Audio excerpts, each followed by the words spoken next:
देखो जैसे ये क्वेश्चन आईआईटी ने पूछा है ना।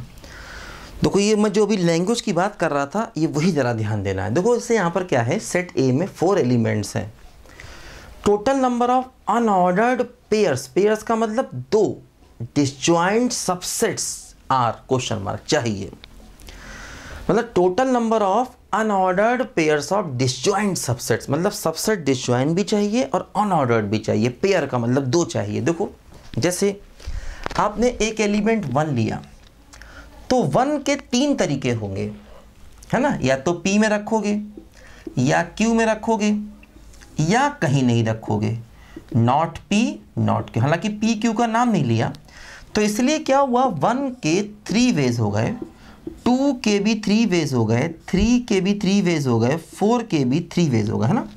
जितने एलिमेंट्स हैं सबके 3 वेज हो गए, तो टोटल केस हो गए कितने बोलो, टोटल केस हो गए 3 की पावर 4। लेकिन इसमें एक 5 भी है तो पहले 5 को हटाओ, फिर 2 से डिवाइड करो क्योंकि अनऑर्डर्ड चाहिए, है ना। लेकिन 5 अपने आप में एक है तो +1 करो तो क्या आएगा, देखो 81 - 1/2 + 1, तो देखो हमारे क्वेश्चन का आंसर 41 आ गया, अनऑर्डर्ड चाहिए। तो पहले 5 को हटाकर 2 से डिवाइड होगा, 5 को हटाएंगे तभी 2 से डिवाइड हो पाएगा, है ना। तो 5 को हटाएंगे उसके बाद 2 से डिवाइड करेंगे, है ना। उसके बाद वो 5 फिर से ऐड करेंगे क्योंकि इसने डिफरेंट वर्ड का यूज़ नहीं किया, है ना। अनऑर्डर्ड पेयर चाहिए, मतलब P Q को पहचान नहीं पा रहे हैं कौन P है कौन Q है, तो वो एक जैसे केस नहीं ले सकते, जो मैंने बताया था अभी पिछले बार में कि जैसे मान लो अगर आपने P ये लिया 1 2 और Q ये लिया 3 4, तो अगली बार में अगर आपने P ये लिया और Q ये लिया तो वो एक जैसे ही माने जाएंगे, P Q को आप पहचान नहीं पा रहे हैं, है ना। P और Q को आप पहचान नहीं पा रहे हैं, ध्यान दो, इसी को अनऑर्डर्ड कहते हैं, है ना, अनऑर्डर्ड, ठीक है।